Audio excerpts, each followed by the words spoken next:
Every parent should see beauty in their child, but Oliver Whitfield saw only burden in his daughter's face. Sometimes the cruelest wounds come from those who should love us most. In 1887, 16-year-old Susannah was traded away like livestock to a giant cowboy named Gabriel Stone because her own father couldn't stand the sight of her. The town of Dry Hollow called her plain and worthless, but Gabriel saw something different. He saw a girl who deserved kindness in a world that had shown her none.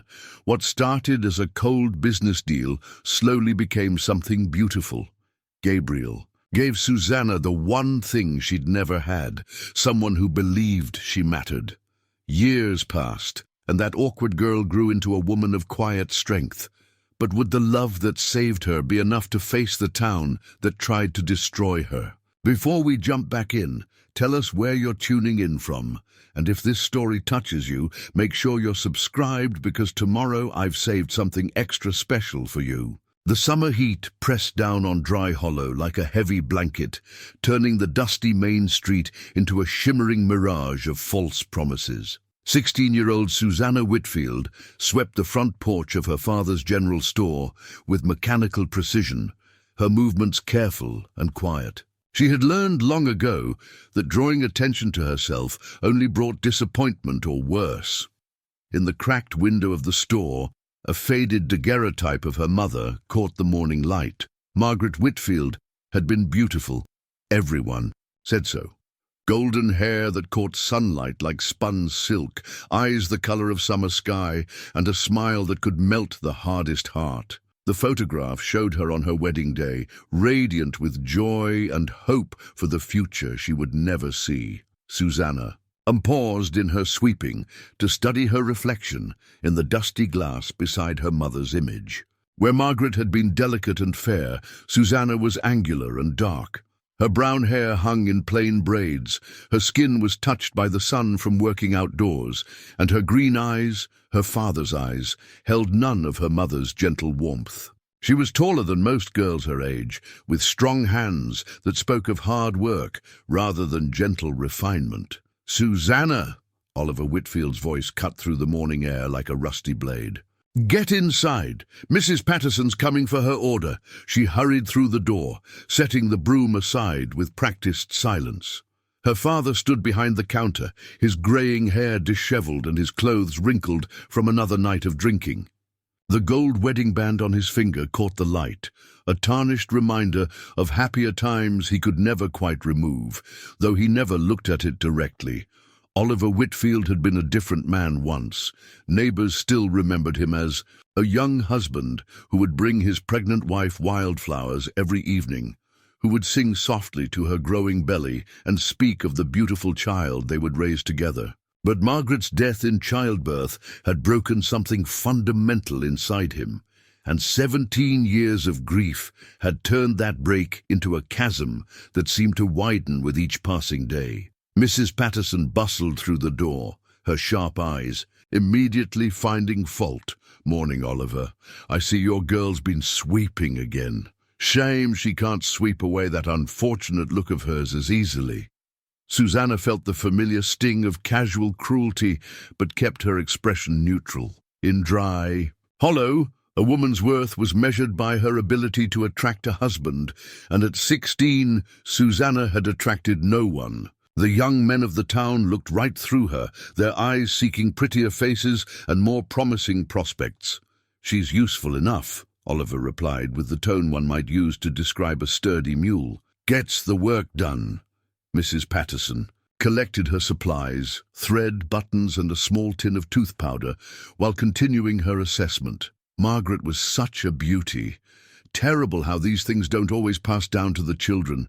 Still, the girl's young. Perhaps she'll improve with age. Susannah counted coins and wrapped purchases, her fingers steady despite the weight of the conversation.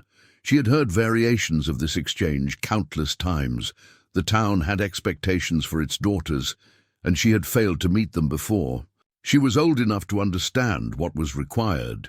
After Mrs. Patterson left, Oliver turned his attention to the ledger, his handwriting growing more erratic with each entry. The store provided a modest living, but barely enough to support two people, and certainly not enough to attract suitors interested in a comfortable dowry.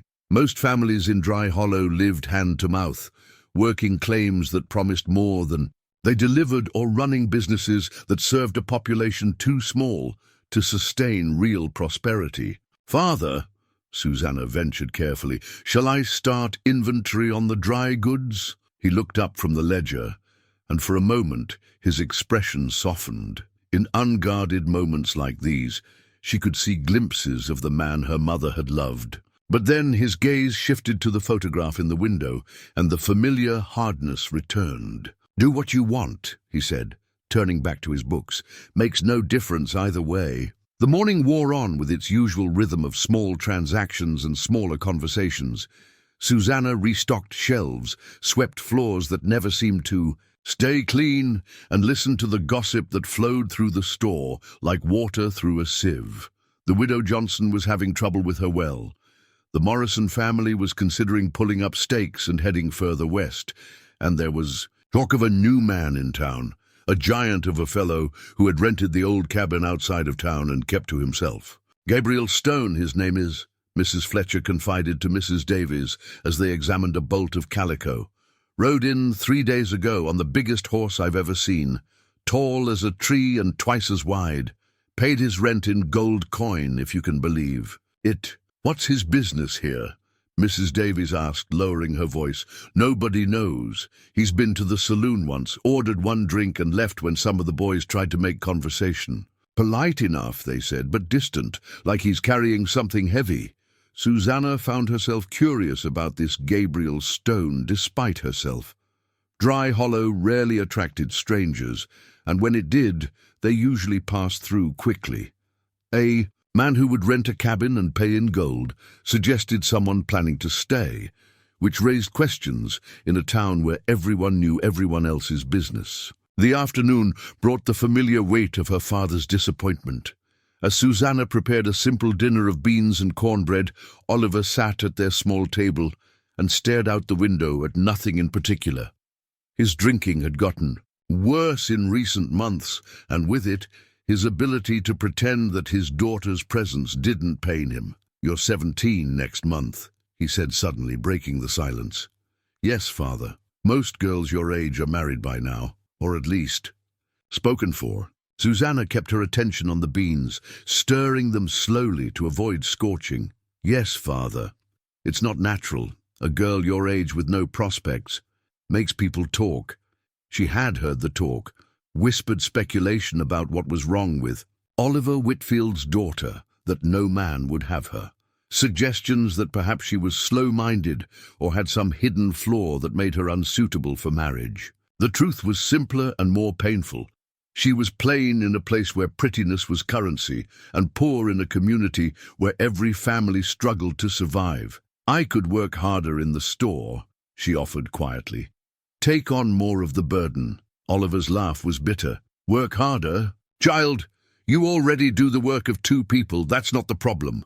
The problem, though he would never say it aloud, was that every time he looked at her, he saw Margaret's death.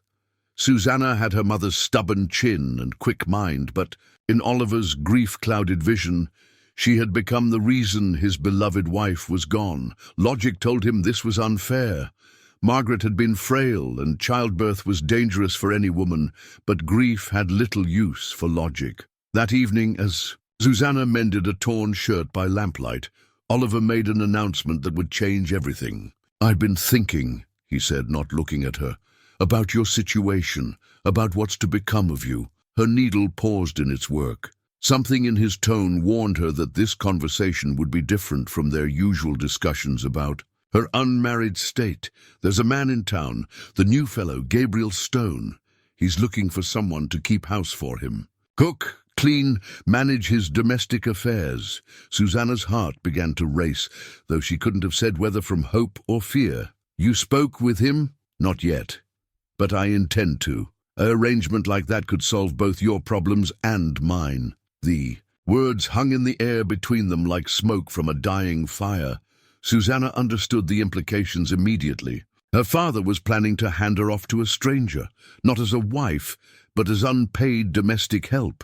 It would remove the burden of supporting her while solving the problem of her unmarried state. "What do you know about this man?" she asked carefully.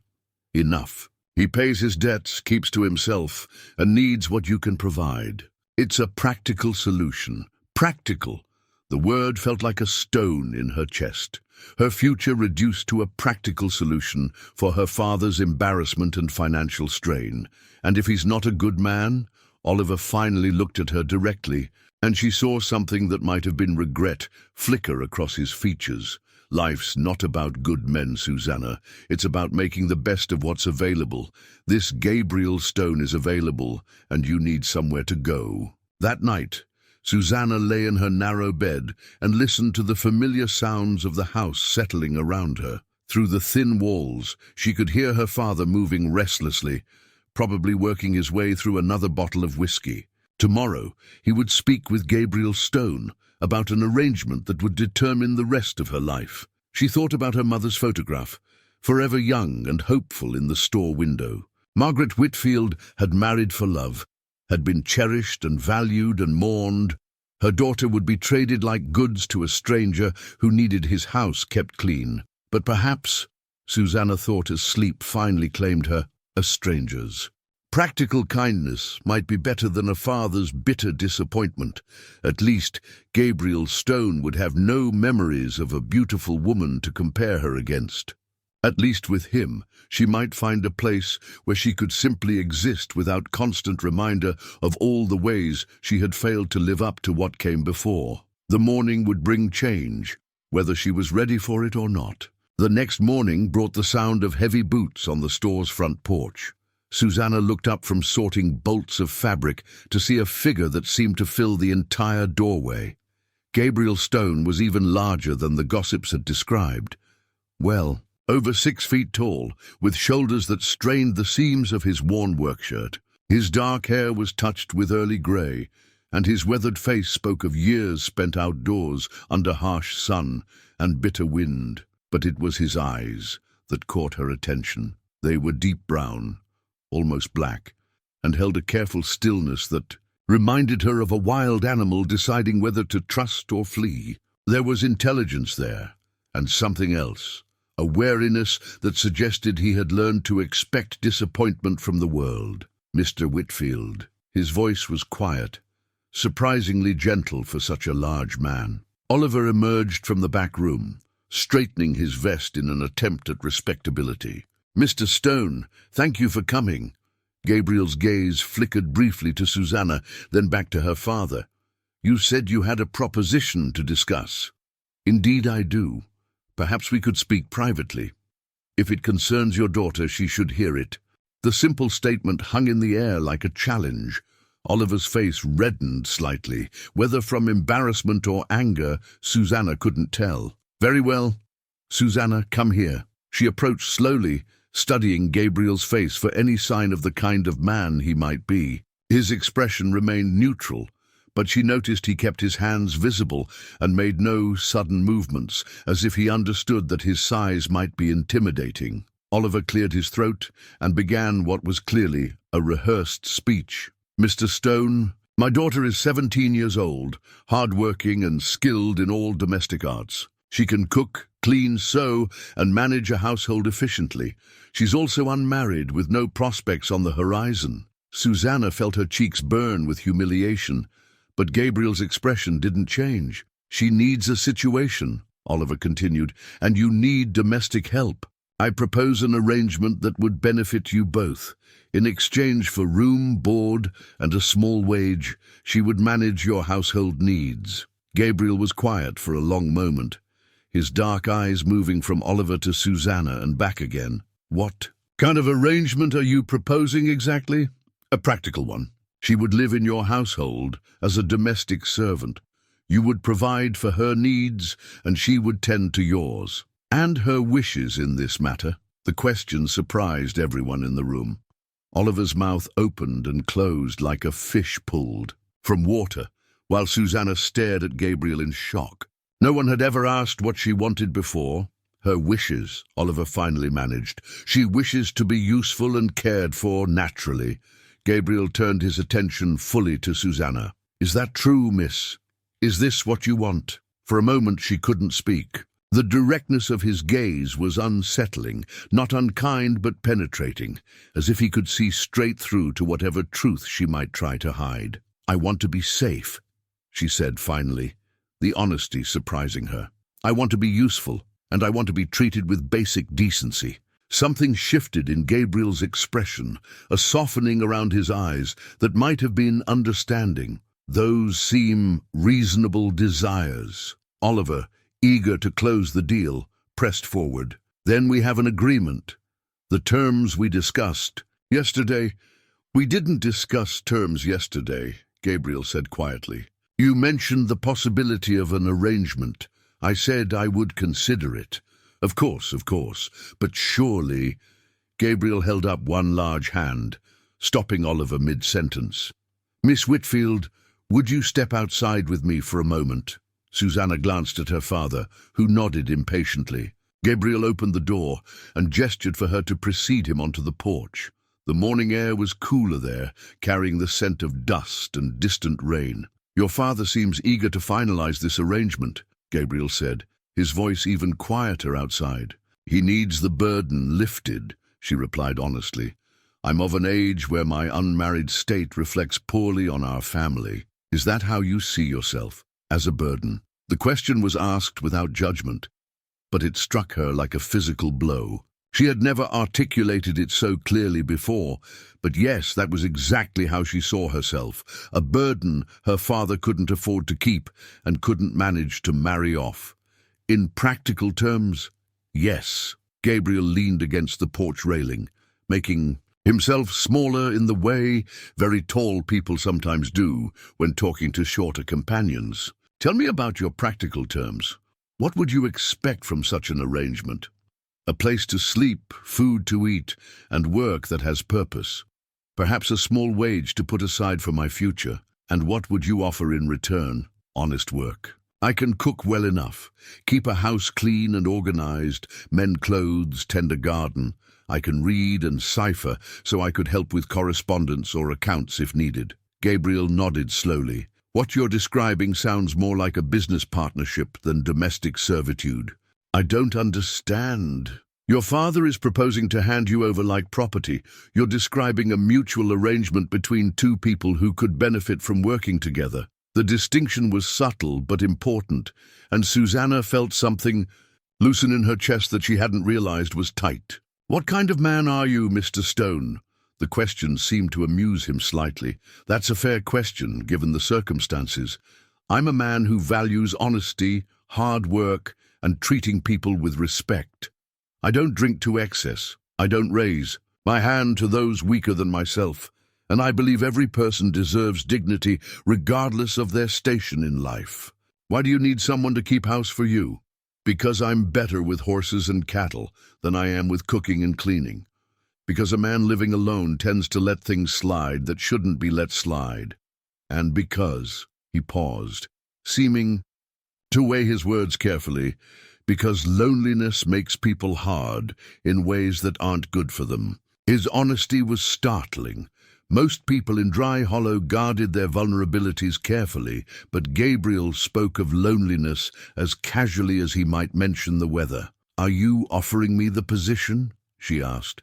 "I'm considering it, but I want you to understand what you'd be agreeing to. You'd live in my house, but you'd have your own room with a lock on the door.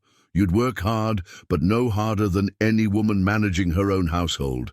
And you'd be paid a fair wage, not just room and board, but actual money that would be yours to keep or spend as you see fit." Susannah stared at him, trying to comprehend a world where her labor would be valued rather than simply expected. "Why would you offer such terms?" "Because fair dealing makes for better partnerships, and because I suspect you've had precious little fair dealing in your life." Before she could respond, Oliver appeared in the doorway, impatience written across his features. "Have you reached a decision?" Gabriel straightened to his full height. "I have. Miss Whitfield, if you're agreeable, I'd like to offer you a position managing my household." The terms: a room, board, and $10 a month in wages. You'd have Sundays free and your own private quarters. The arrangement would be reviewed after 6 months to ensure it's working for both parties. Oliver's eyes widened at the mention of wages. $10 a month was more than many men in Dry Hollow earned. That's very generous. It's fair compensation for valuable work. Susannah felt the ground shifting beneath her feet. This conversation had taken a turn she never could have anticipated.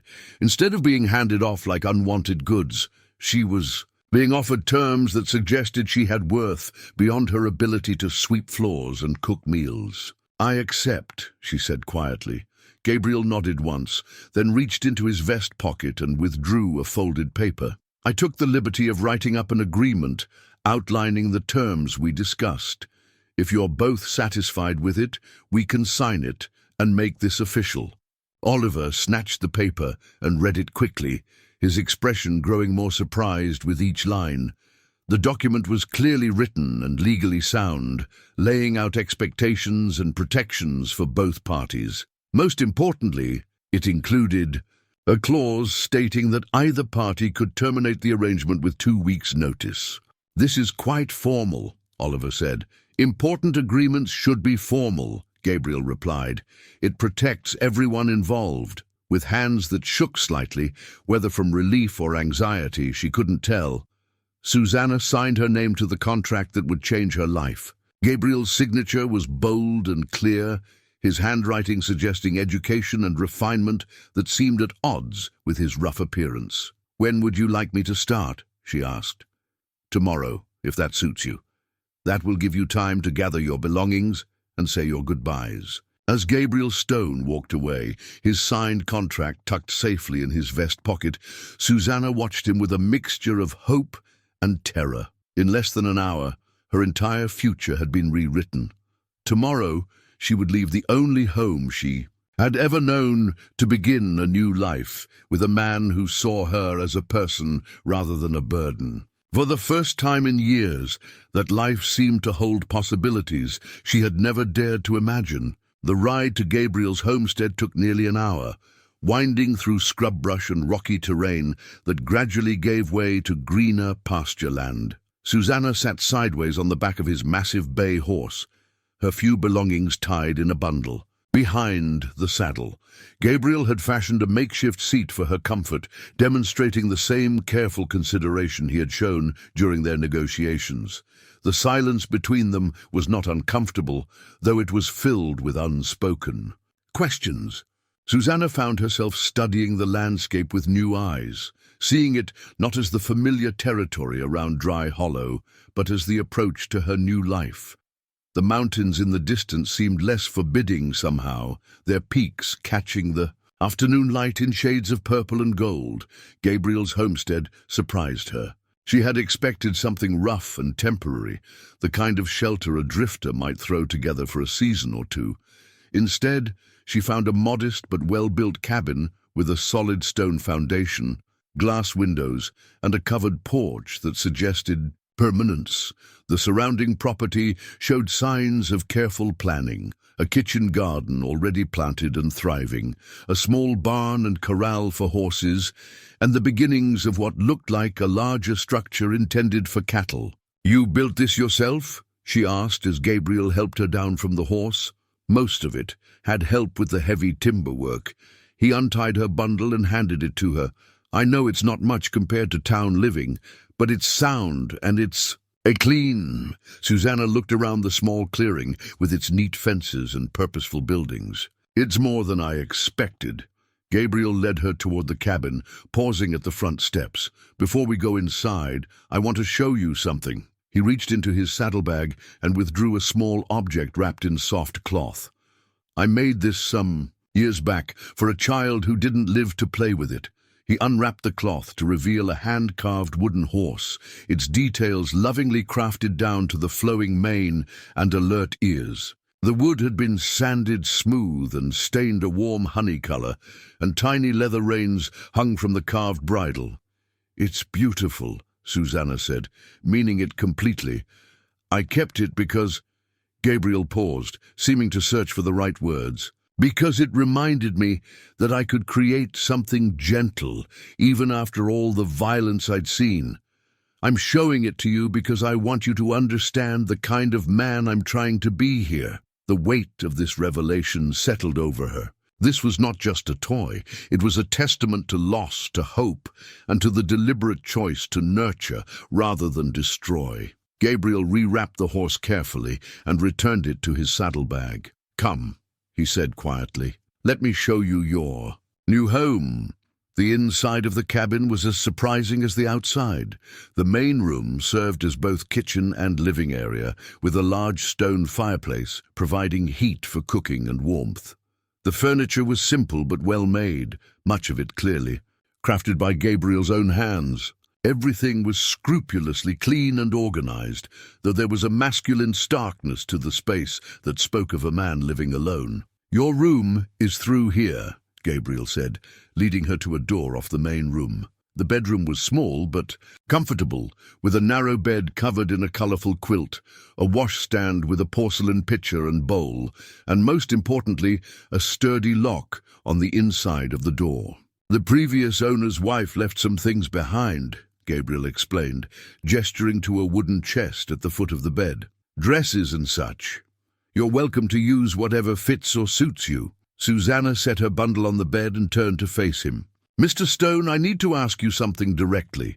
"Gabriel," he corrected gently, "and ask whatever you need to ask. What do you expect from me?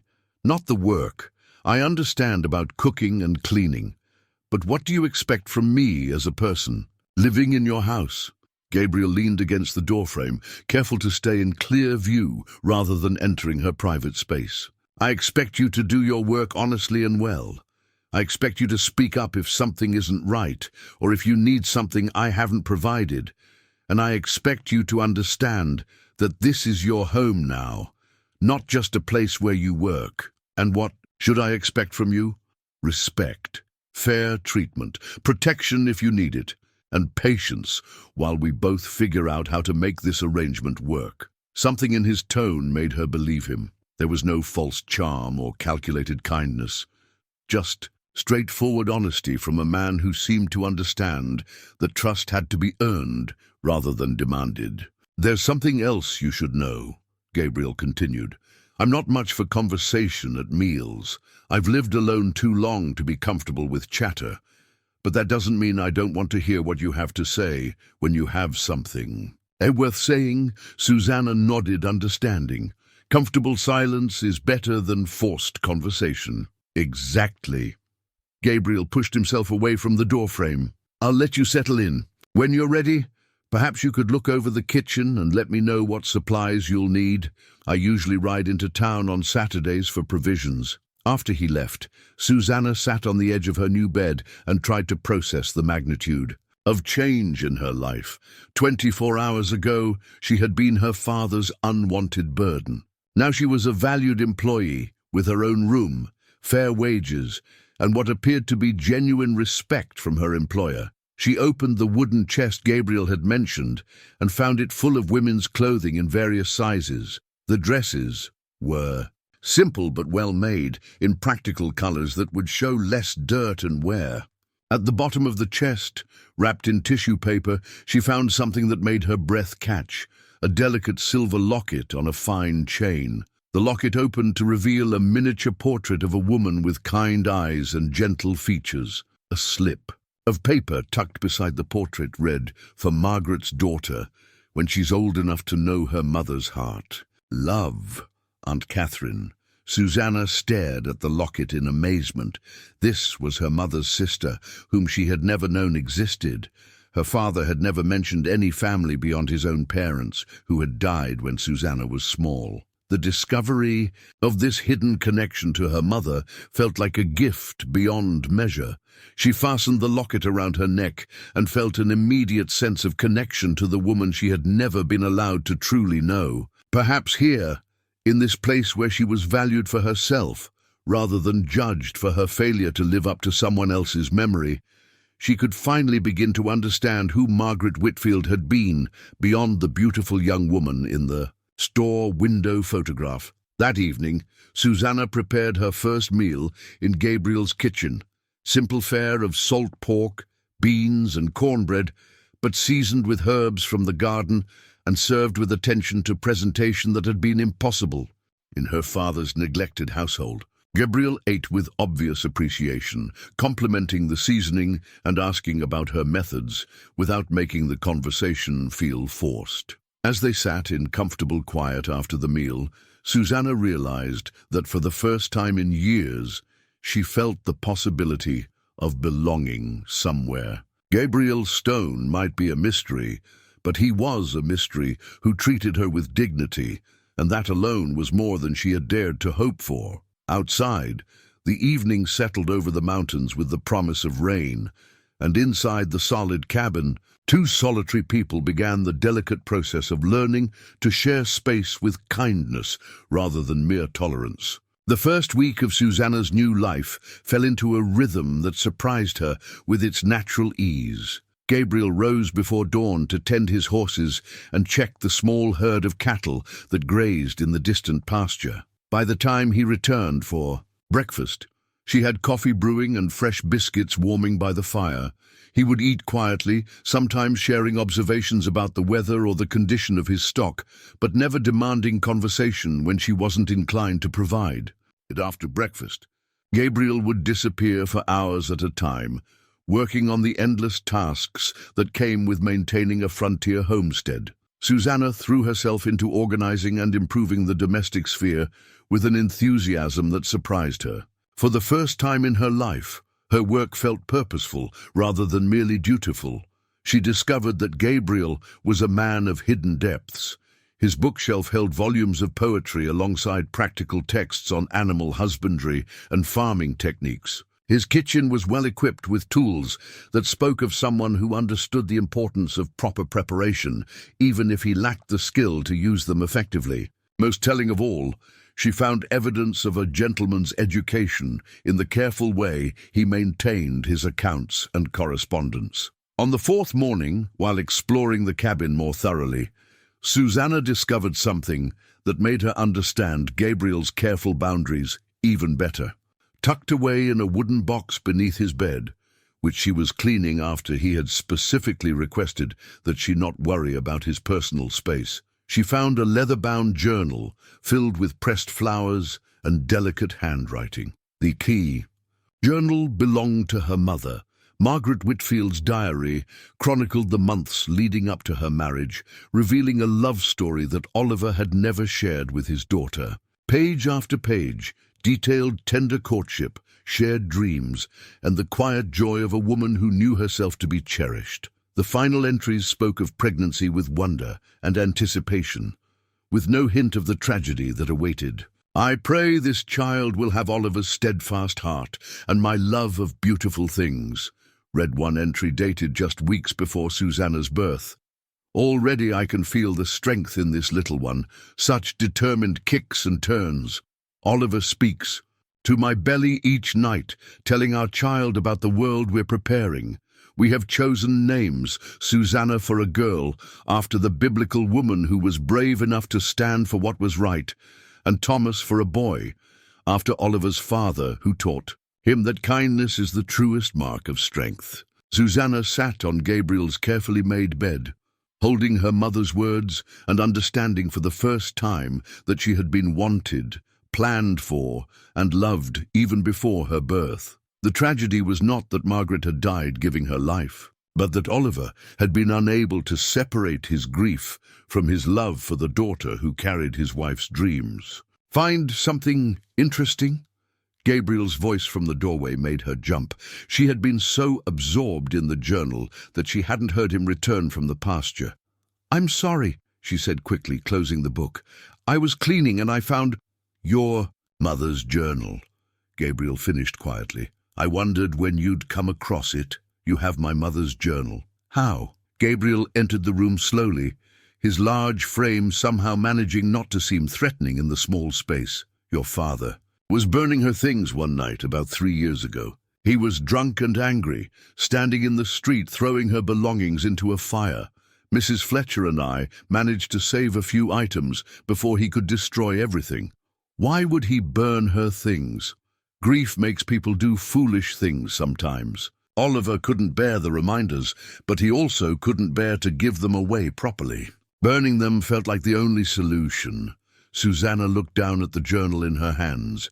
"Have you read it?" "No, it wasn't meant for me." Gabriel sat carefully on the edge of his own bed, maintaining respectful distance. "I kept it hoping that someday you might want to know more about your mother than what other people chose to tell you."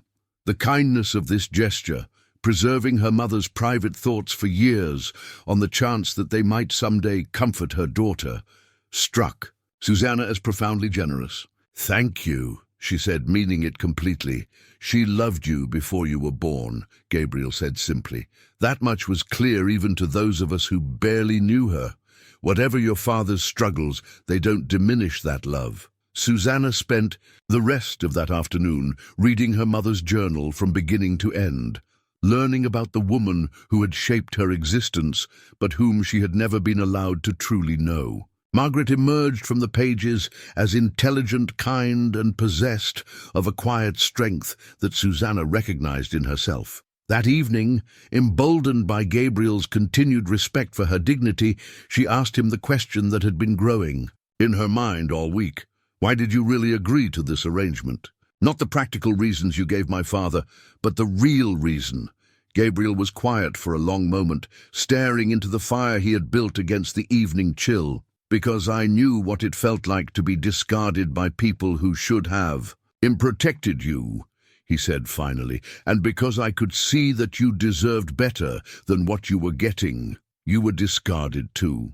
In a manner of speaking, different circumstances, but the feeling is the same." Susannah waited, sensing that Gabriel was deciding how much of his story to share.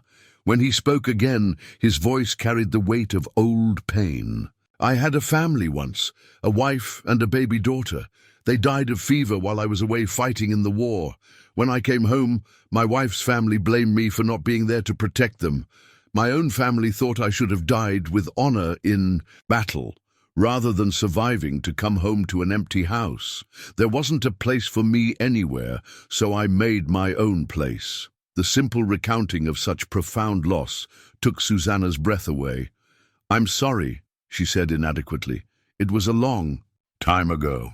But it taught me that sometimes the people who matter most are the ones who choose to value you, not the ones who are supposed to by blood or obligation." That night, as Susannah lay in her comfortable bed, reading her mother's journal by lamplight, she began to understand that she and Gabriel were both refugees from families that had failed them. Perhaps that shared understanding was what made their unlikely partnership feel less strange than it should have. For the first time since leaving her father's house, she began to believe that she might have found not just employment, but something approaching home. 3 weeks into her new life, Susannah caught her reflection in the kitchen window and barely recognized herself. The constant worry lines that had marked her face since childhood had begun to smooth.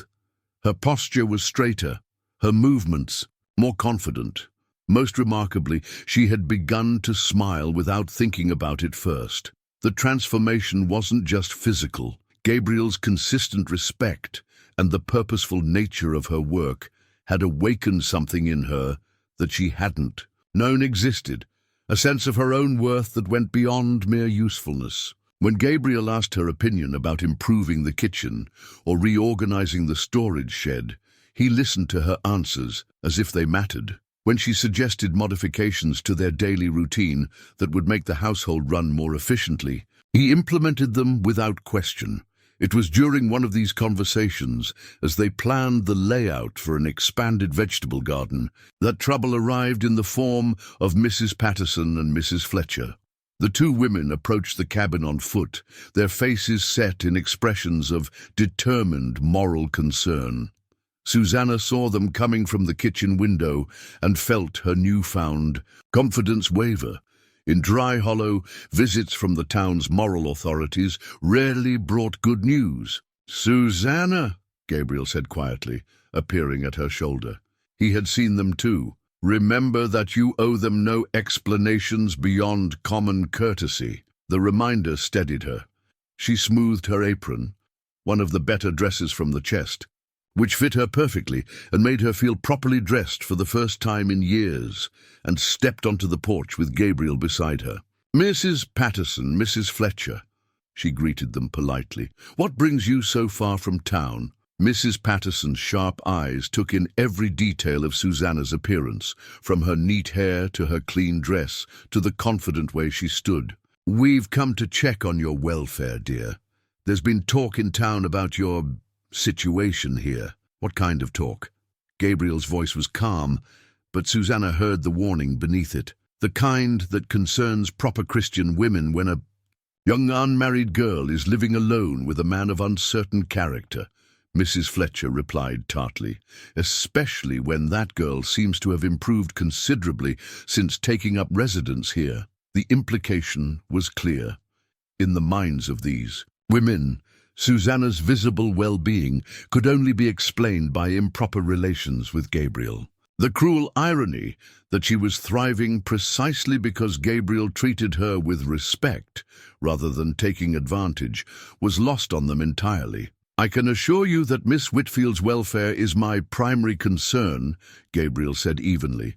"She has her own quarters, fair wages, and complete protection of her virtue." "So you say," Mrs. Patterson sniffed.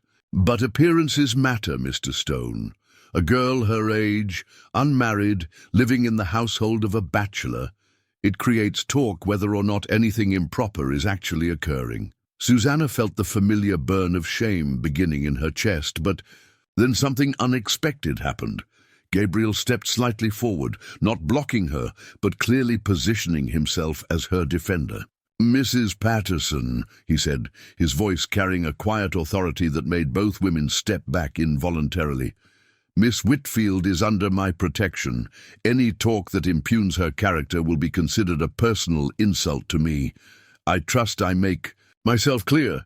The threat was politely delivered but unmistakable. Both women understood that Gabriel Stone was not a man to cross lightly. Mrs. Fletcher, apparently the braver of the two, tried a different approach. "Surely you understand our concern, Mr. Stone. Susannah has always been, well, plain is perhaps the kindest word. To see her looking so much better raises questions about the nature of her improvement." "The nature of her improvement," Gabriel said with dangerous calm, "is that she's being treated with the respect and kindness every person deserves. If that's unusual enough in your experience to cause suspicion, perhaps you should examine your own assumptions about how people should be treated." Susannah found her voice, strengthened by Gabriel's support.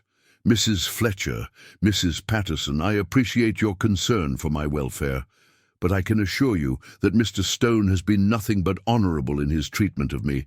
I have meaningful work, fair compensation, and for the first time in my life I feel valued for who I am, rather than criticized for who I'm not." Mrs. Patterson's expression soured. "Pretty words, but the fact remains that this arrangement is irregular. A proper young woman would seek employment in a respectable household with other women present, not isolate herself with a bachelor of questionable background." "What do you know of my background?"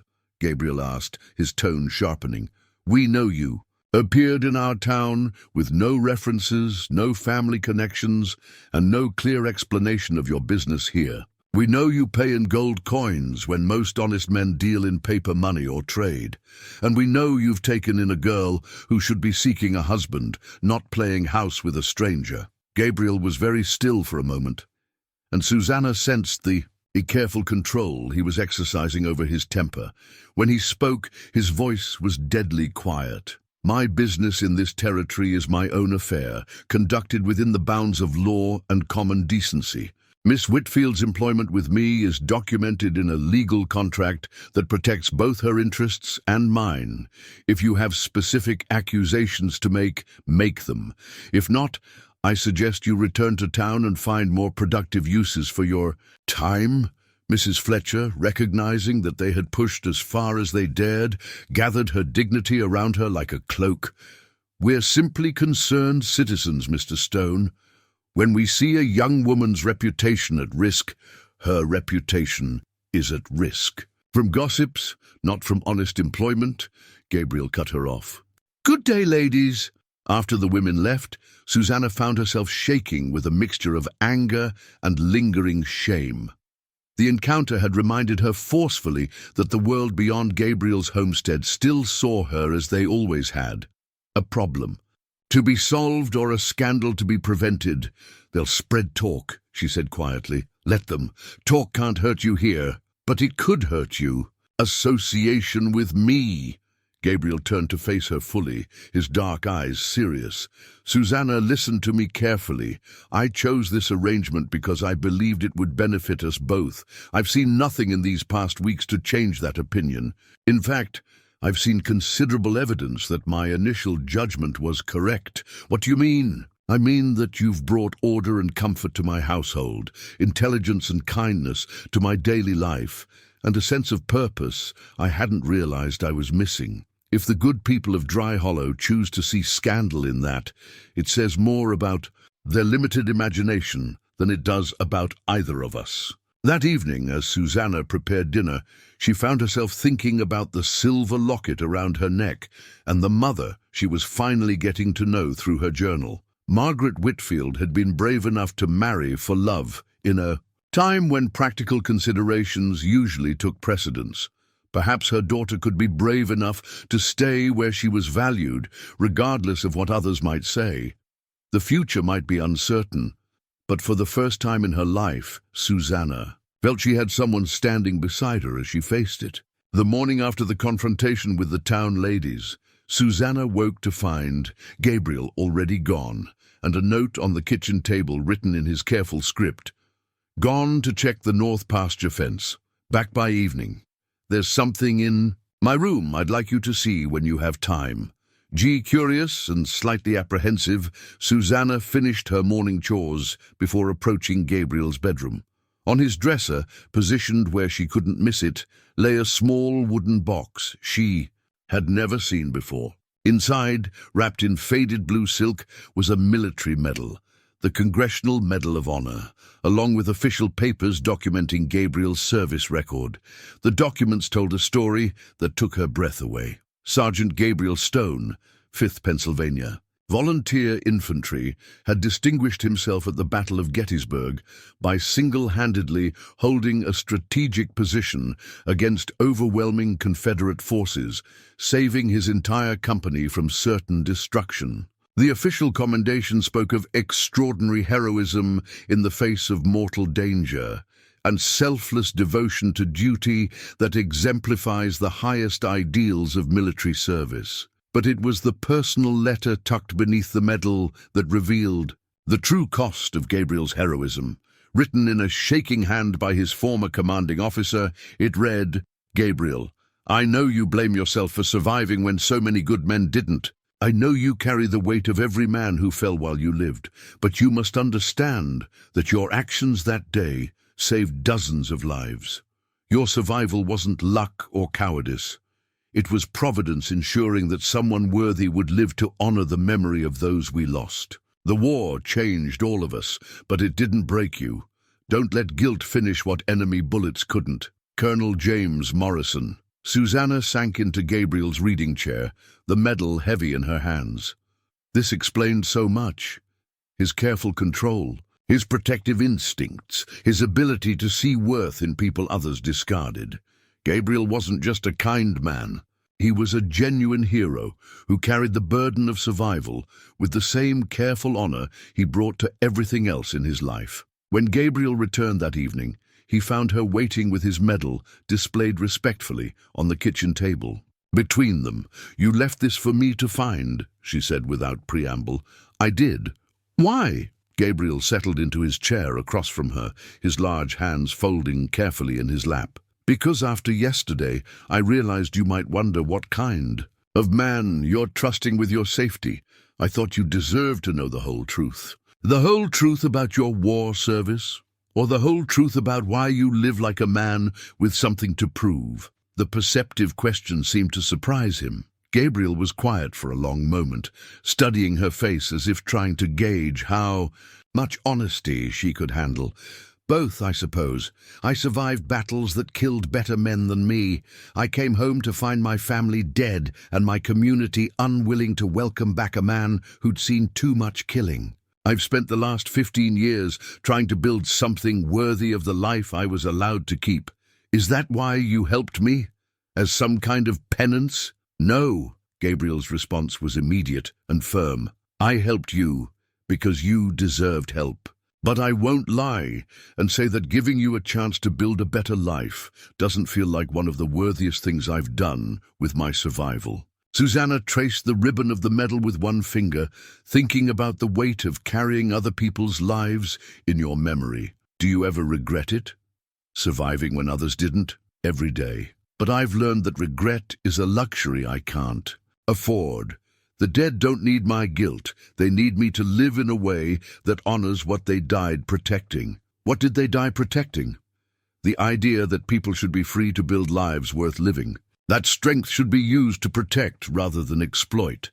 That everyone deserves dignity, regardless of their station. Gabriel paused, then added quietly, the same things I'm trying to protect by keeping you safe here. The conversation was interrupted by the sound of horses approaching at speed. Gabriel was on his feet instantly, moving to the window with the fluid grace of a man accustomed to danger. What he saw there made his expression harden. Your father's coming. He's not alone. Susannah joined him at the window to see Oliver Whitfield, riding hard toward the cabin, accompanied by two men she didn't recognize. Even from a distance, she could see that her father was agitated, his posture speaking of anger and desperation. Stay inside, Gabriel said, checking to ensure his sidearm was properly positioned. Whatever he wants, let me handle it. But Susannah had spent too many years reading her father's moods to mistake this particular storm. No, she said firmly. This concerns me directly. I won't hide while you face whatever he's brought. Gabriel looked as if he might argue, then seemed to reconsider. Very well, but stay behind me. And if things turn ugly, get to your room and lock the door. They met, Oliver and his companions on the front porch. Up close, Susannah could see that her father had been drinking heavily, and his companions, rough men she didn't recognize from Dry Hollow, carried themselves with the casual menace of hired muscle. Susannah, Oliver called out, his voice slurred, but determined. Pack your things. You're coming home. I am home, she replied, surprised by the steadiness of her own voice. Don't be foolish, girl. This arrangement was a mistake. I found you a proper situation. Gabriel stepped slightly forward, not blocking Susannah, but making his protective stance clear. Miss Whitfield is under contract to me, Whitfield. Any changes to that arrangement require her consent. One of Oliver's companions, a lean man with cold eyes and a gun worn low on his hip, spoke up.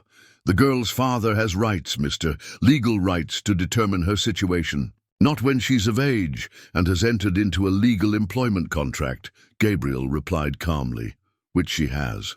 Oliver fumbled in his vest pocket and produced a crumpled paper.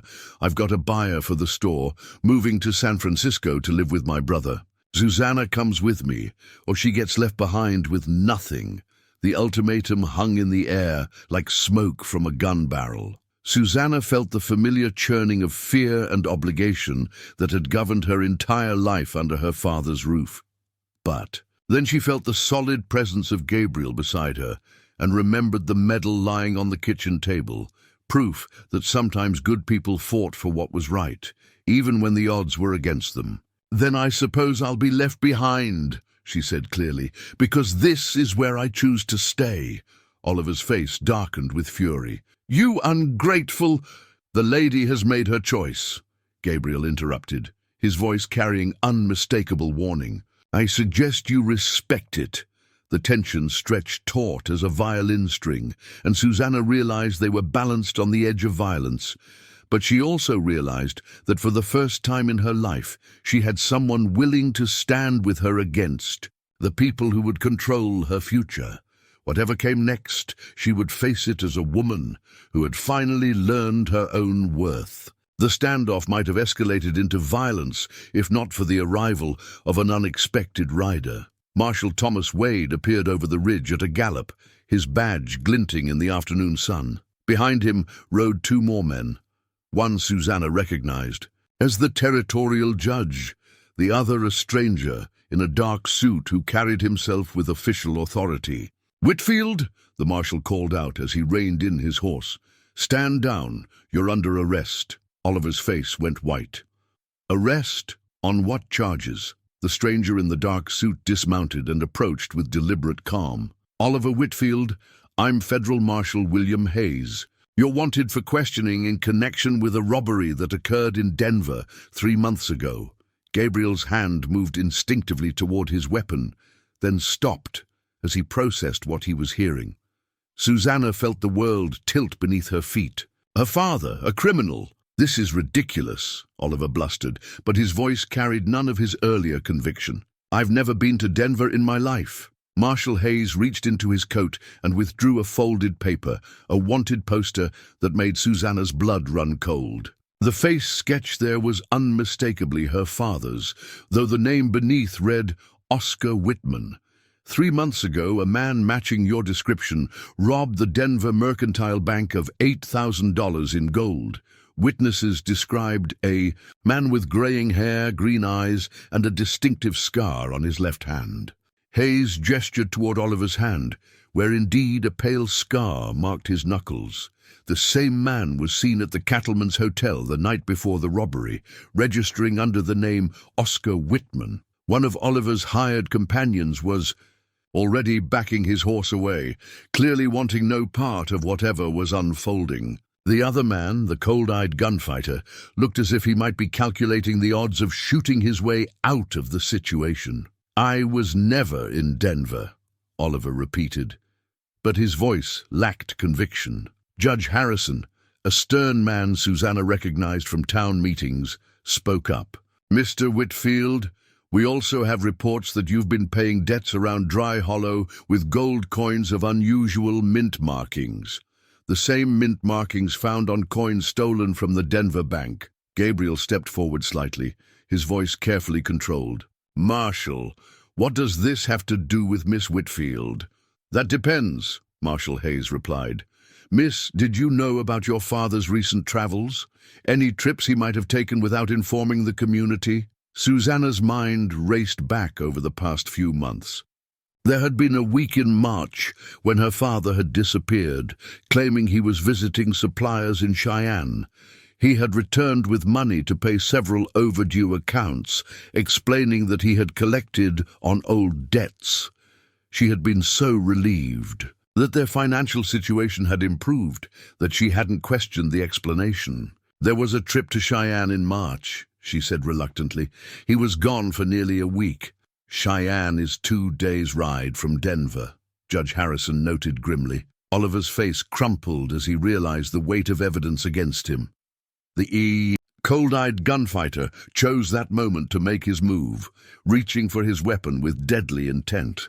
But Gabriel was faster. In one fluid motion, Gabriel drew his sidearm and fired, the bullet taking the gunfighter in the shoulder and spinning him from his saddle. The man hit the ground hard, his gun flying wide, and lay groaning in the dust. "Jesus," Marshal Wade breathed. "That was some shooting." Gabriel holstered his weapon with the same calm efficiency he brought to everything else. "He was going for his gun.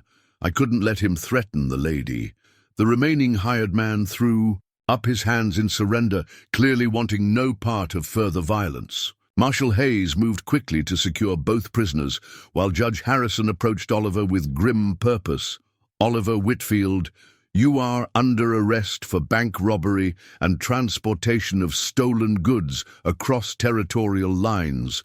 You have the right to legal representation." The judge's voice carried the weight of official judgment. "Given the serious nature of these charges, you'll be transported to Denver to stand trial." As the reality of the situation sank in, Oliver turned to Susannah with an expression that mixed desperation with something that might have been genuine regret. "Susannah, I never meant for any of this to touch you. The store, our debts. I was drowning, and I saw a chance to fix everything at once. By robbing a bank?" The words came out harsher than she intended, But the betrayal cut deep.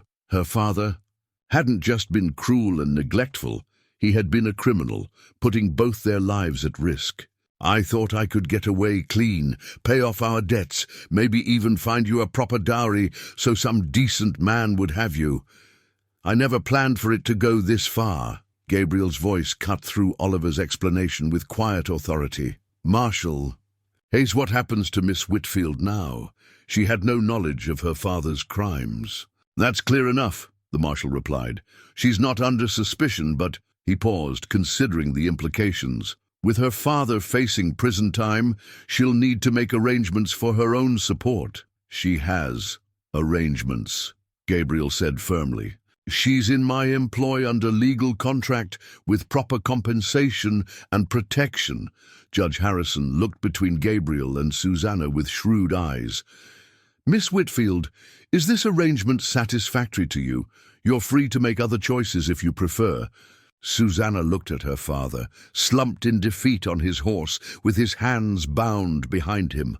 She thought of the store in town that would now be seized by territorial authorities as part of his criminal proceedings. She thought of the life she had lived there, unloved, unwanted, and constantly reminded of her inadequacies. Then she looked at Gabriel, who had risked his own safety to protect her, who had given her dignity when her own father saw her only as a burden, who had shown her that she was capable of being valued for who she was, rather than criticized for who she wasn't. "This arrangement is more than satisfactory," she said clearly. "This is my home now, and Mr. Stone is the closest thing to family I have." Something passed across Gabriel's face at her words. Surprise, perhaps, or gratitude. Oliver made a sound that might have been a sob. "Susannah," her father said brokenly, "I know I've been a poor father to you.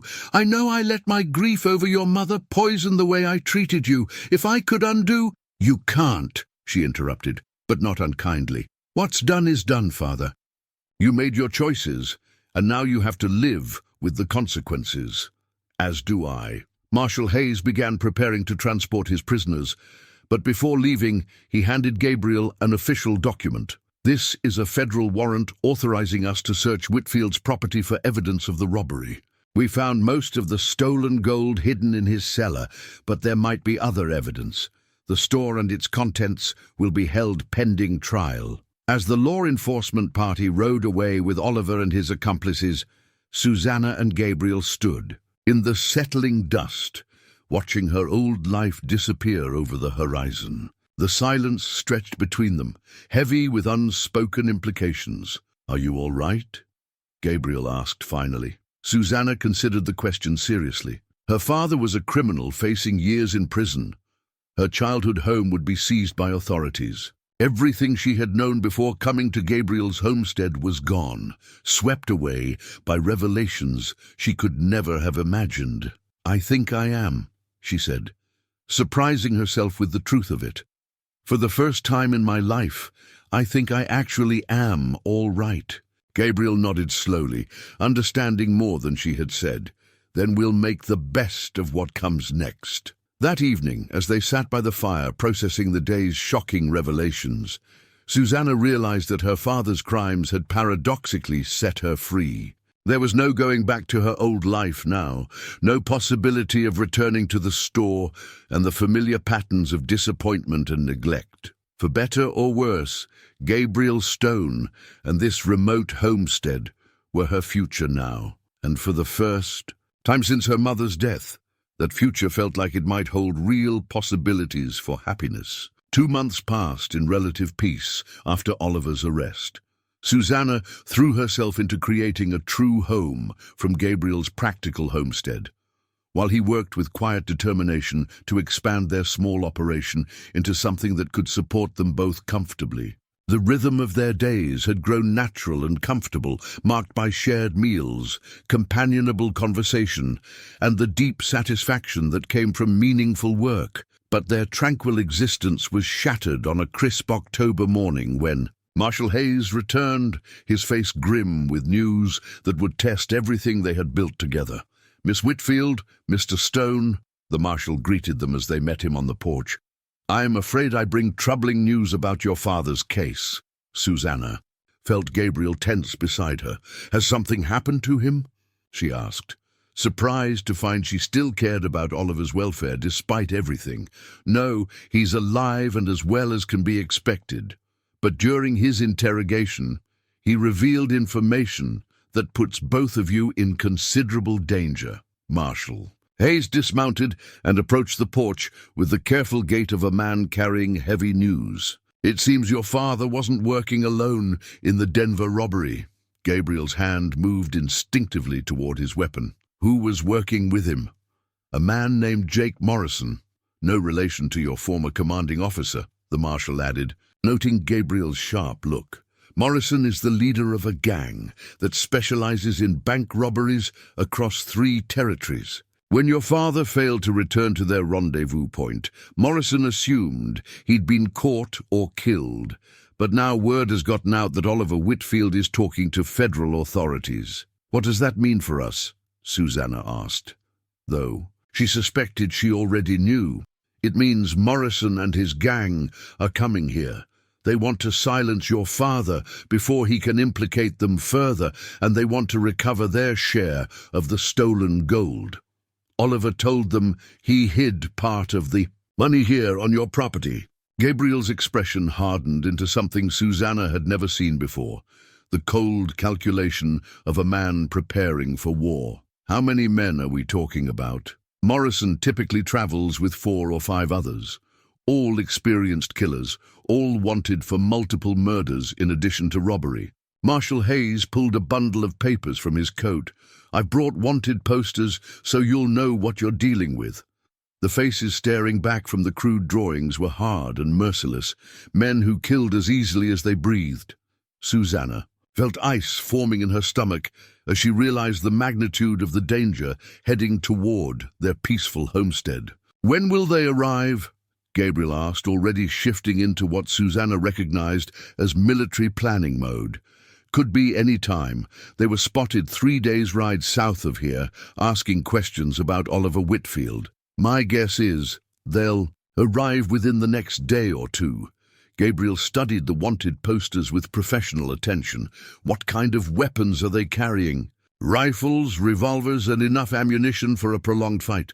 Morrison himself is known for using dynamite to open bank vaults. He might have some with him." "Dynamite," Gabriel repeated grimly. "That changes things considerably." Marshal Hayes shifted uncomfortably. "Mr. Stone, I have to be honest with you. I can't spare enough men to provide adequate protection here. The territorial government is stretched thin, with Indian troubles to the west and cattle rustlers to the east. I can offer to escort Miss Whitfield to safety in Cheyenne, where she could stay until this situation is resolved." "No." Susannah's voice was firm and immediate. "I won't be driven from my home by criminals." Gabriel turned to her with surprise and something that might have been pride. "Susannah, this isn't like dealing with gossips from town. These men will kill anyone who gets in their way. Then we don't get in their way. We stop them before they can threaten anyone else." The quiet determination in her voice seemed to settle something in Gabriel's mind.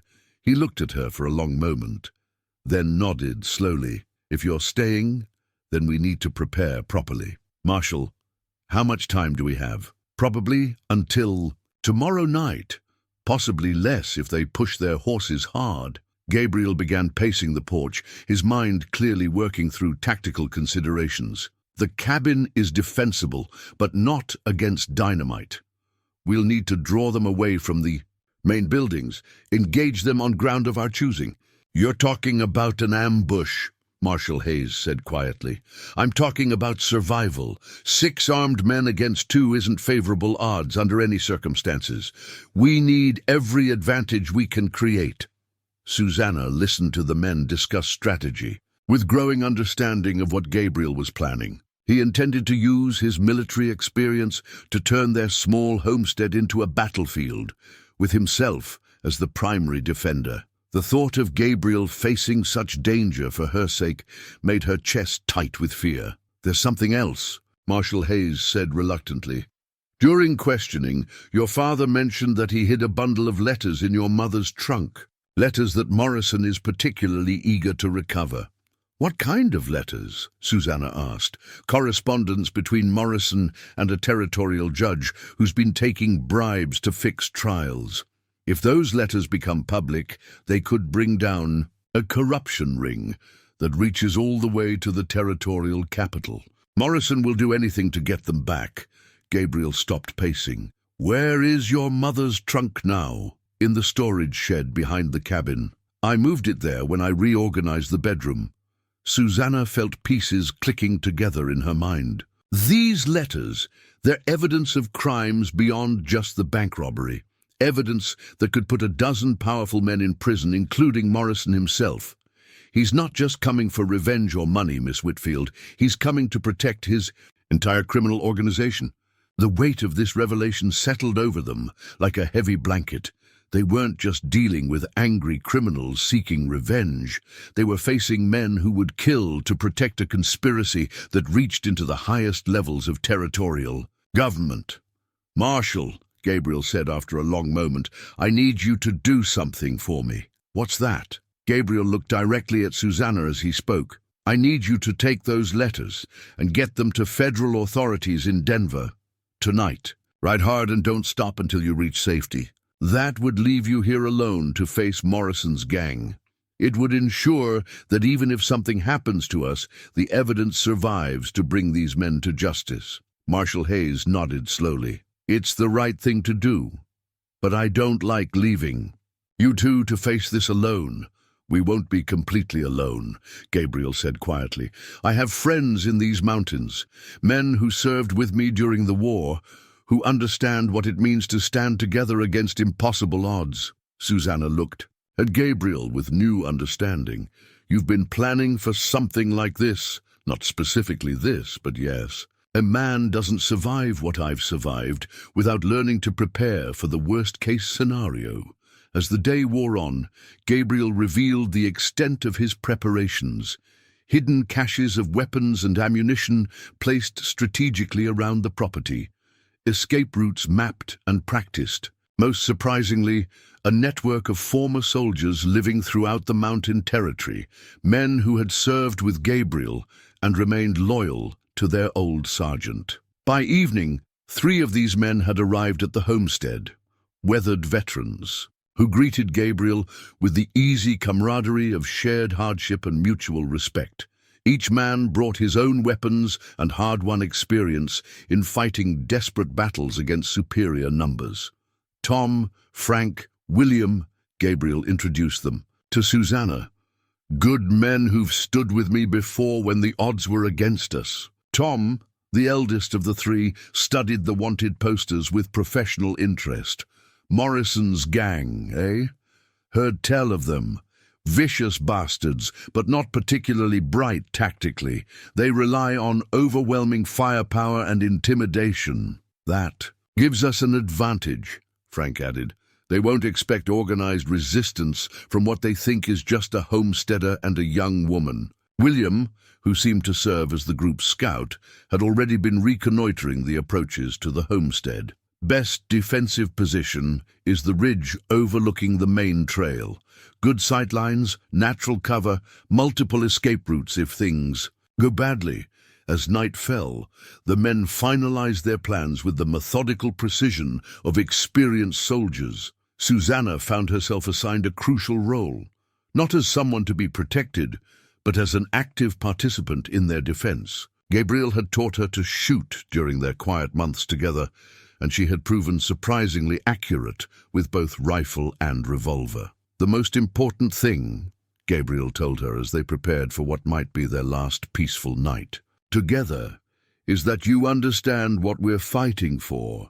This isn't about money or revenge. This is about the right to live free from the threat of violent men who believe they can take whatever they want from whoever they choose. Susannah touched the silver locket at her throat, thinking of her mother's courage in choosing love over security, her father's cowardice in choosing crime over honest struggle, and her own decision to stand and fight rather than flee to safety. I understand, she said quietly, "and I'm ready." As she settled into what might be her last night in the bed Gabriel had provided for her, Susannah realized that whatever tomorrow brought, she was no longer the frightened, unwanted girl who had been traded away like livestock. She had become a woman willing to fight for the life she had chosen, standing beside a man who had shown her what it meant to be truly valued. The morning would bring violence and danger,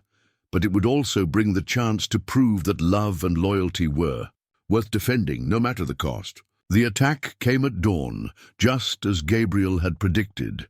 Susannah woke to the sound of the bronze bell he had rigged as an early warning system, its urgent tolling cutting through the morning silence like a blade. She dressed quickly in the practical. Her clothes Gabriel had suggested, dark colors that wouldn't show dirt or blood, sturdy boots that would allow her to move quickly over rough ground. From her bedroom window, she could see 6 riders approaching through the early morning mist, their silhouettes dark against the pale sky. Even at a distance, their intent was unmistakable. They rode with the purposeful confidence of men accustomed to taking what they wanted through violence. Gabriel appeared at her door, his face painted with the calm focus she had learned to associate with his military bearing. "Time to go," he said quietly. "Remember everything we discussed." They moved swiftly to their predetermined positions. Gabriel and his 3 companions took cover on the ridge overlooking the main approach, while Susannah positioned herself in the stone root cellar behind the cabin, protected from gunfire, but with a clear view of the yard through carefully placed rifle slots. Gabriel had cut into the wooden door. The riders approached cautiously, clearly expecting some form of resistance. The man in the lead, tall and lean with the cruel face from the wanted poster, had to be Jake Morrison. He held up his hand, stopping. His companions just outside rifle range of the cabin. "Whitfield!" Morrison's voice carried easily across the morning air. "We know you're in there. Send out the girl and we'll make this quick." Silence answered him. Gabriel had instructed everyone to wait until the gang committed to their attack before revealing their positions. Morrison tried again. "We just want what's ours. The money your father stole and certain papers he might have hidden here. Give us what we came for and nobody has to die." When silence continued to greet his demands, Morrison's patience visibly frayed. He gestured to 2 of his men, who began circling toward the back of the cabin, while the other 3 prepared to assault the front directly. This was the moment Gabriel had been waiting for. As the gang split their forces, he gave a low whistle, the signal for the ambush to begin. The first shot came from Tom's rifle, taking one of the circling riders from his saddle with lethal precision. The man hit the ground hard and didn't move. Before his companions could react, Frank and William opened fire from their concealed positions, their bullets forcing the remaining riders to seek whatever cover they could find. Morrison proved his reputation for cunning by immediately recognizing that he was facing organized resistance rather than simple homesteaders. "Military formation," he shouted to his men. "We're dealing with professionals." The gang responded with disciplined fire, using their horses as mobile cover while they attempted to identify their attackers' positions. Morrison himself rode hard toward the cabin, clearly intending to use dynamite to flush out anyone hiding inside. This was Susannah's moment. As Morrison approached the cabin's front door, she steadied her rifle against the doorframe of the root cellar and took careful aim. Gabriel had taught her to shoot, but more importantly, he had taught her when shooting was necessary. Morrison was reaching for the dynamite in his saddlebags when Susannah's bullet took his horse in the chest. The animal went down hard, pinning Morrison's leg beneath its weight and leaving him exposed in the middle of the yard. "Got him!" she called out, her voice steadier than she felt. Gabriel's answering shot eliminated another of Morrison's men, evening the odds considerably. But the remaining 3 gang members proved resourceful, using the terrain and morning shadows to work their way closer to the defenders' positions. The battle became a deadly game of cat and mouse, with both sides maneuvering for advantage among the rocks and scrub brush surrounding the homestead. Gabriel's military experience proved invaluable.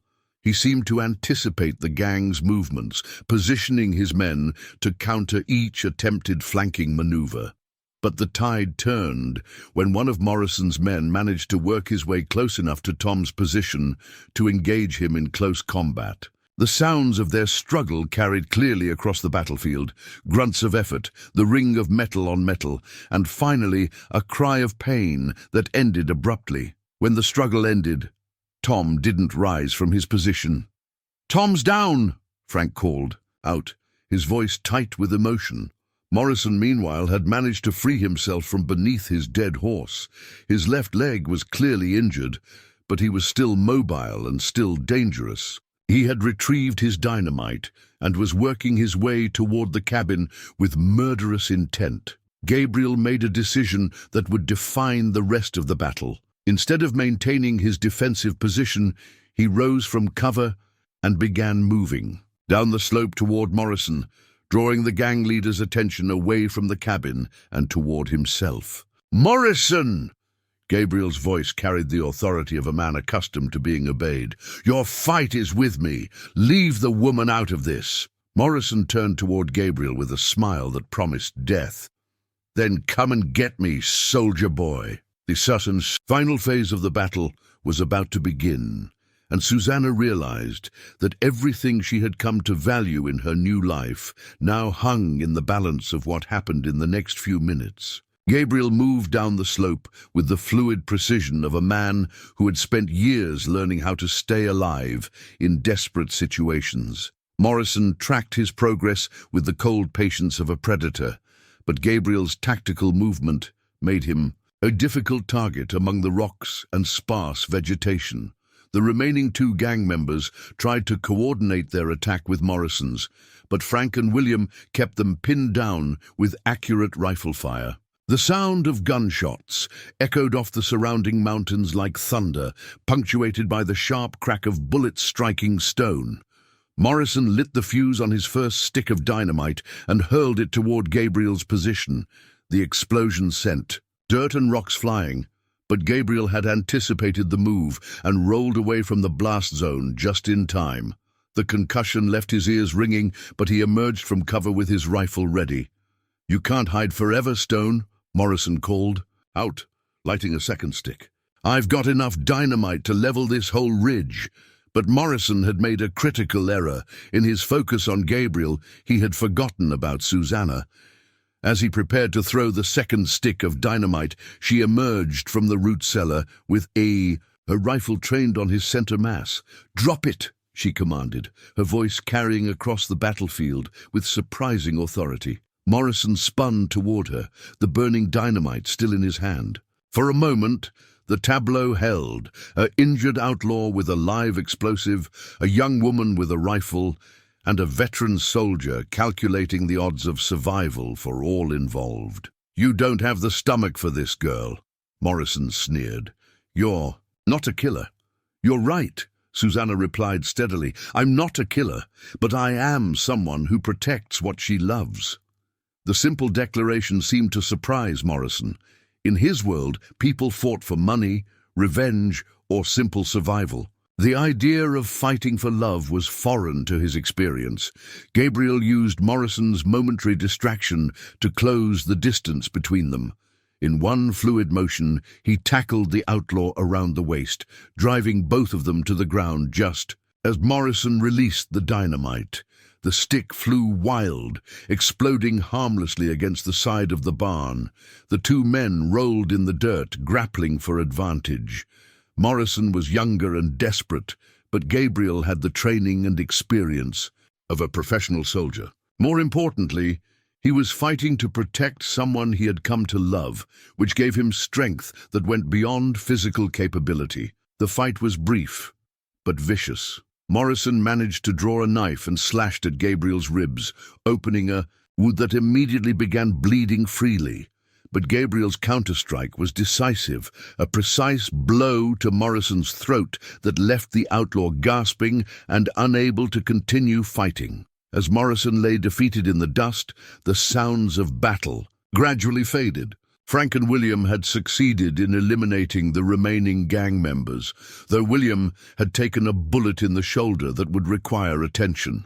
Susannah ran to Gabriel's side, pressing her hands against his bleeding wound while he struggled to catch his breath. "How bad is it?" she asked, trying to keep panic out of her voice. "I've had worse," Gabriel managed, though his face was pale from blood loss. "The important thing is that it's over." Frank approached them, his rifle still ready despite the apparent end of hostilities. "Morrison's still breathing. What do you want to do with him?" Gabriel looked down at the man who had brought violence to their peaceful homestead. Morrison was clearly dying. Gabriel's blow to his throat had done internal damage that couldn't be repaired without medical attention. That wasn't available. "Make him comfortable," Gabriel said quietly. "No man should die alone in the dirt, regardless of what he's done." Morrison's eyes widened at this unexpected mercy. With his last breath, he whispered something that sounded like gratitude. As the immediate danger passed, Susannah helped Gabriel back to the cabin, while Frank and William secured the battlefield and saw to their wounded comrade. The bronze bell that had warned them of the attack now rang again, this time as a signal that they had survived. Inside the cabin, as Susannah cleaned and bandaged Gabriel's wounds, they spoke quietly about what had happened and what it meant. "And for their future. You saved my life out there," Gabriel said, wincing as she tightened the bandage around his ribs. "You saved mine first," she replied, "many times over, in many different ways." Gabriel reached up and touched her face gently. "Susannah, there's something I need to tell you, something I should have said before we faced this danger." She looked into his dark eyes and saw something there that made her heart race. "What is it?" "I love you, not as an employer or protector, but as a man loves a woman he wants to spend his life with. I know the circumstances of how we met make this complicated, but—" She silenced him with a gentle kiss, pouring all of her own feelings into that simple contact. When they separated, she smiled at him with the radiance that had been growing in her ever since she discovered her own worth. "Then we should probably make this arrangement permanent," she said softly. Outside, the morning sun climbed higher over the mountains, illuminating a homestead that had been tested by violence but had emerged stronger for the trial. And in the cabin, two people who had found each other against all odds began planning a future built on love, respect, and the knowledge that together they could face whatever challenges life might bring. 5 years later, the homestead had grown into something that would have been unrecognizable to the modest operation Gabriel had built as a solitary man. The original cabin had been expanded into a proper house with multiple rooms, wide porches, and glass windows that caught the mountain light. The barn was larger now, housing a growing herd of horses that Gabriel bred and trained for sale throughout the territory. Most importantly, the property hummed with the sounds of family life. Susannah Stone, she had taken Gabriel's name in a simple ceremony conducted by Judge Harrison the previous spring, stood on the front porch, watching her husband work with a young colt in the corral. At 22, she had grown into the beauty that had always been there beneath the surface.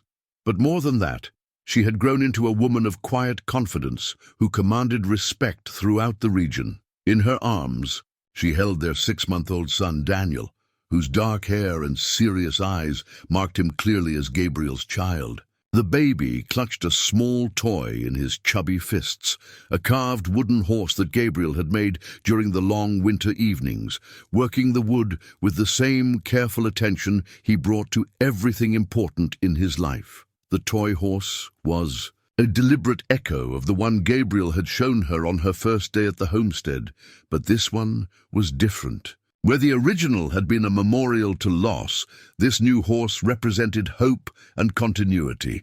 It spoke of a man who had learned to create new joy rather than simply honoring old sorrows. "He's going to be a fine horseman," called Tom Fletcher, from his seat on the porch steps.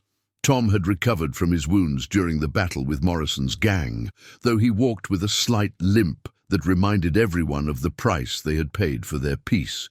He had become a regular fixture, At the Stone homestead, helping with the horse operation and serving as an unofficial grandfather to young Daniel. He'll be whatever he chooses to be, Susannah replied, with the gentle firmness that had become her trademark. Horse trainer, scholar, shopkeeper. As long as he's honest and kind, that's all that matters. The sound of approaching riders drew their attention to the main trail. Susannah recognized Marshal Hayes even at a distance, his official bearing unmistakable. Behind him rode two other men she didn't recognize, but their formal dress suggested government business. Gabriel emerged from the corral, automatically positioning himself between his family and the approaching strangers. 5 years of peace hadn't erased his protective instincts, though they had been tempered by the confidence that came from knowing he was no longer alone in the world. Marshal Hayes, Susannah greeted the lawman as he dismounted. What brings you so far from town? Good news, Mrs. Stone. Very good news indeed. The marshal's smile was genuine as he approached the porch. I'd like you to meet Federal Judge William Crawford and Territorial Attorney Samuel Morrison. No relation to Jake Morrison, he added quickly, noting Gabriel's sharp look. Judge Crawford stepped forward with the dignity of his office. Mrs. Stone, Mr. Stone, I've come to personally thank you for the service you provided to the territory 5 years ago. The evidence your father provided, combined with the documents you recovered, led to the conviction of 12 corrupt officials and the dismantling of the largest criminal conspiracy in territorial history. We did what anyone would have done, Gabriel said quietly. No, Attorney Morrison interjected. You did what very few people would have the courage to do. You stood against overwhelming odds to protect not just your own interests, but the interests of justice itself. Judge Crawford reached into his coat and withdrew an official-looking document. The territorial government has authorized me to present you with a reward for your service.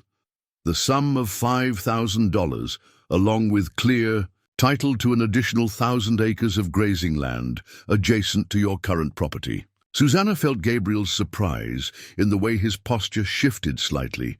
$5,000 was a fortune by frontier standards, enough to secure their family's future for generations. There's one more thing, Marshal Hayes added with obvious pleasure. Your father's case has been resolved. Oliver Whitfield served 3 years in federal prison and was released last month for good behavior. He's asked me to deliver this letter to you. Susannah accepted the envelope with hands that trembled slightly. Inside, she found a letter written in her father's familiar script, but with a steadiness that spoke of sobriety and reflection. My dear daughter, I know I have no right to ask for your forgiveness, but I hope you can find it in your heart to know that I am proud of the woman you have become. I spent 3 years thinking about the ways I failed you and the ways my grief over your mother poisoned the love I should have shown you. You deserved a father who could see your worth, not one who blamed you for losses that were never your fault. I hear you have married well and built a good life. That brings me more peace than I deserve. If you can find it in your heart, know that your mother would be proud of the strength and kindness you have shown. I will not impose on your new life by asking to see you, but I wanted you to know that I understand now what I was too broken to see then. You were never a burden. You were a gift I was too foolish to treasure. May God bless you and your family. Your father, Oliver Whitfield. Susannah read the letter twice, feeling the weight of years of pain and resentment slowly lifting from her shoulders. The apology didn't erase the damage that had been done, but it provided something she hadn't realized she needed, acknowledgement of her worth from the man whose rejection had shaped so much of her early life. Is everything all right? Gabriel asked quietly, reading the emotion in her face.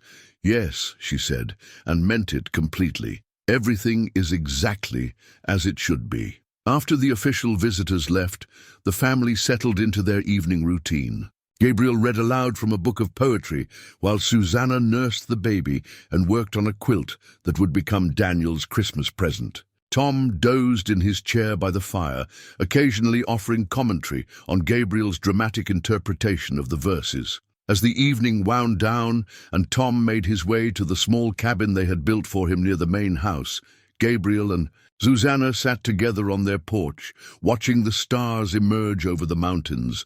"Do you ever regret it?" Gabriel asked, his arm tightening around her shoulders. "The way everything happened, being traded away like property, ending up here with a man you barely knew?" Susannah considered the question seriously, as she always did when Gabriel asked. Something important.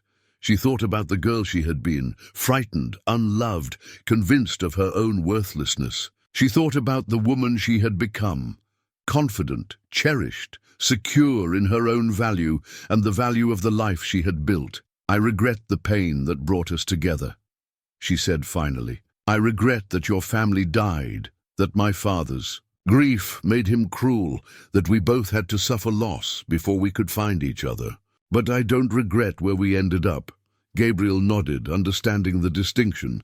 "Sometimes I think about what would have happened if your father had found someone else to take you in. If you had gone to a different household, met a different man."